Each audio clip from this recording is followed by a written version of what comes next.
Okay, so there are many ways I want to start off with this video, but I think it'll just take for too long, so I'll do that another time. I'll just get straight to the point. Basically, from the perspective of a Christian, I'll try and answer who God is. Okay. Before I start, a quick disclaimer: the things I'm about to say are true as far as I can think, as far as I can tell. But whenever you have something to add to it, or if you want to criticize any of my ideas, please tell me so. It's not just that I'm okay with it. I'm actually actively looking for people to be critical on these ideas, especially if you're not a Christian yourself. Like I'm happy with both, but please just feel open to do so. Anyways, so for some reason I just like playing Minecraft while I'm thinking. So you can enjoy some Minecraft survival gameplay while I'm trying and explain my thoughts. So, well, actually, no. I'll just get straight to the drawing board. The conclusion I'll try to work towards is that God, according to Christianity, um, um, is divided into three parts, which is a very controversial way of saying it. It's okay. Okay, cool. Anyways, God consists out of the Son, the Holy Spirit, the Son, the Holy Spirit, and the Father. Okay? And the conclusion I'll try to work towards is that the Holy Spirit is actually basically your gut. Okay? I know it sounds weird, but I'll try to get to it. Or whatever you want, you can call it your soul, your how can you call it? Your subconscious, whatever you want to call it. Okay, it's this thing inside of you. Okay, that you can't control. I don't even know if I'm writing this right. Okay. The Holy Spirit and the Son are pretty connected to each other because your subconscious is trying to work towards something, and the Son is the frame of perfection that you're trying to work towards. Okay, I'll get to that in a second. Yeah, well, okay. Perfection in this case could be a guy that has huge. Oh my, well, this guy has pretty impressive muscles, but is this person that does everything right, that works out, eats well, studies for his tests, you name it, okay? Your frame of perfection that you're trying to work towards, okay? And the Bible actually just says, hey, life's pretty hard, man. But you know what's even harder? Living life in the wrong way. I think that's what the Bible is trying to tell us.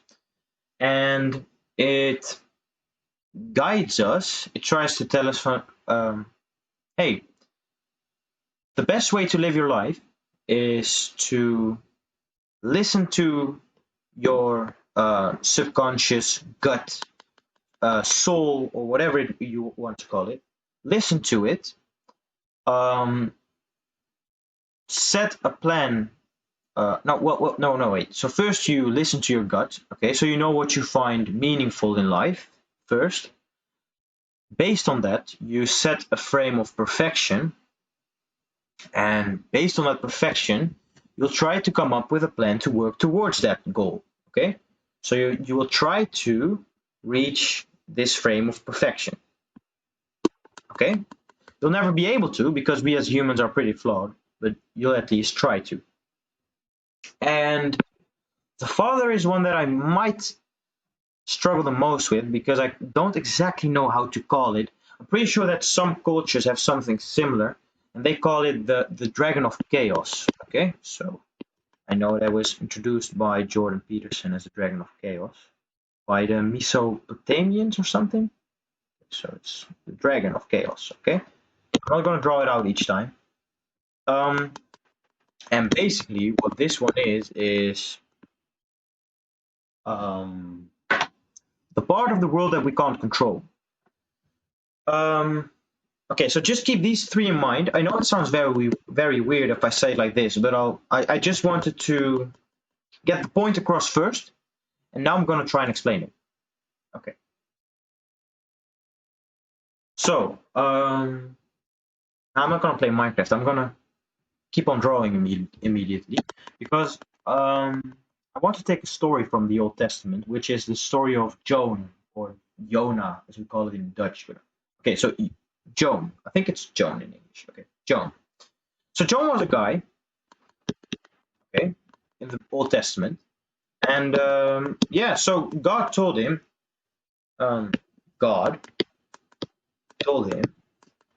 hey, there are these people in Nineveh, and yeah, they're doing very messed up stuff. They're making all these furry costumes, you know, doing all these weird things. You should go there and try and tell them to fix themselves, because it's weird. Like, just fix it. Well, Joan didn't feel like it. He ran away from this faith that God told him to follow. He ran away from it and went on a boat with his friends. It actually didn't go like this, but I'm just going to try and oversimplify things because I just want to get the message across.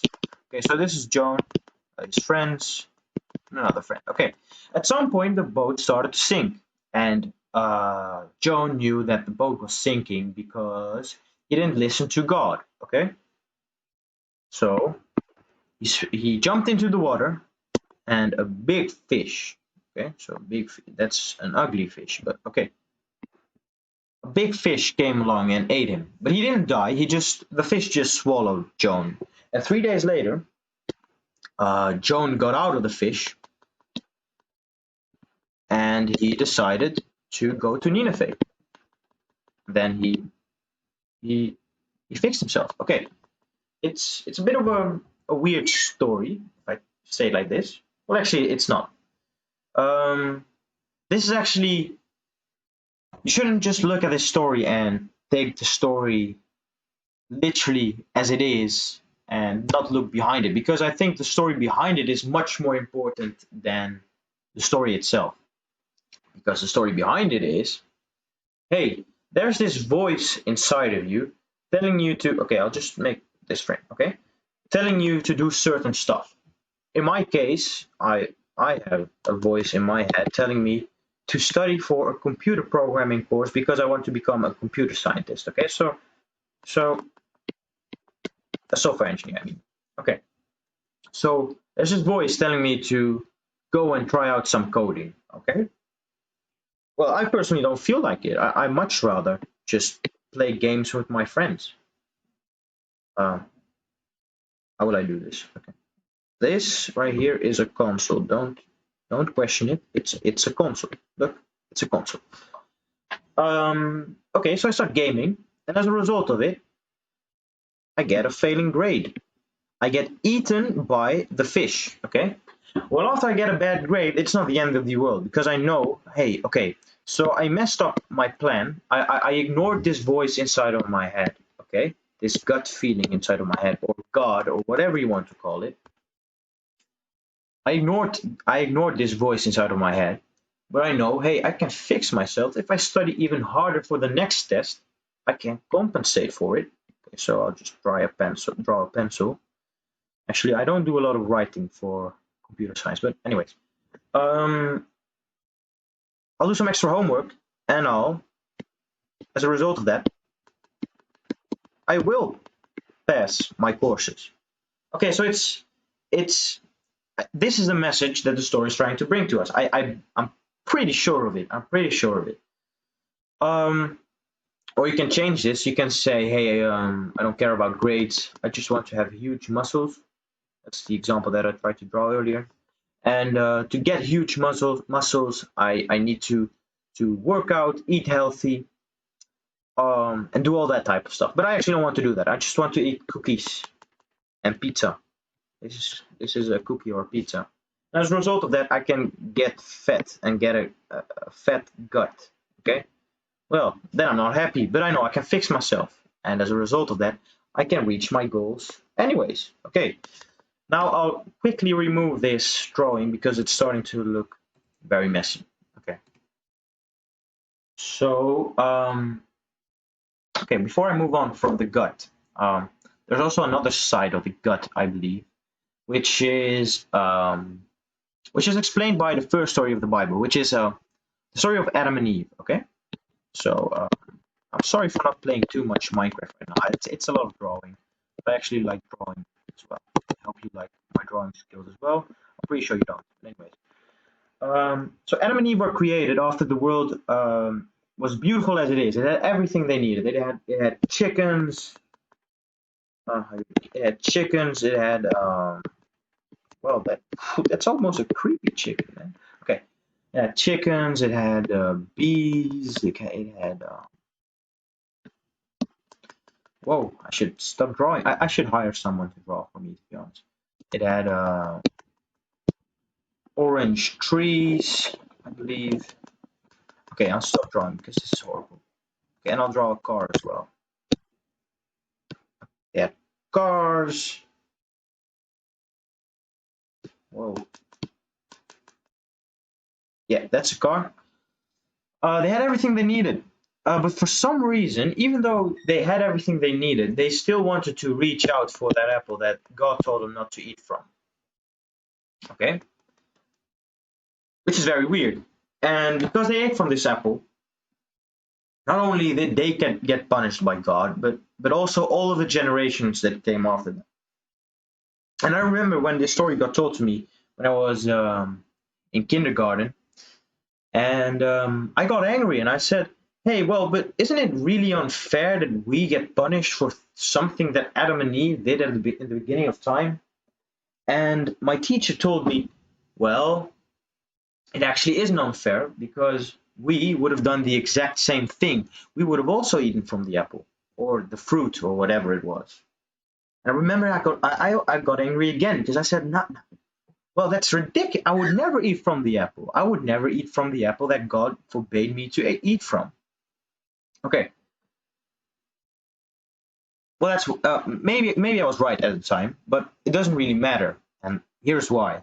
It's not about this fruit in particular. It's about the message that's being told from the story, which is that we as humans, it's part of our nature to always strive for something we don't have, or for the unknown, or something bigger, because they had everything that they needed. Like there was no need to look for any food.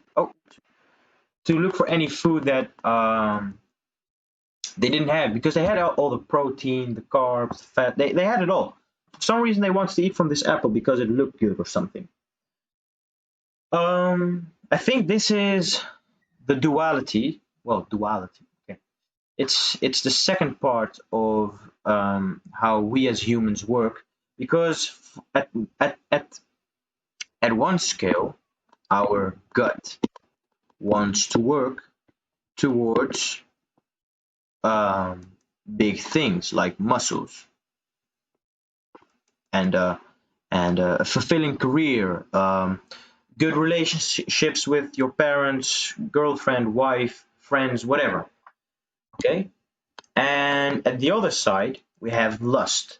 And for me personally, I define lust as anything that serves you as quickly as possible without any outlook on the future. So eating a cookie is a form of lust. Playing games is a form of lust. And eating from the apple was also just a form of lust. It was just the need to eat from the unknown just because. It's part of human nature. I don't know exactly how to explain it yet. I think there's also a reason why this story is told at the beginning of the Bible, but okay, I'll just keep it as this for now, because else it'll be too much.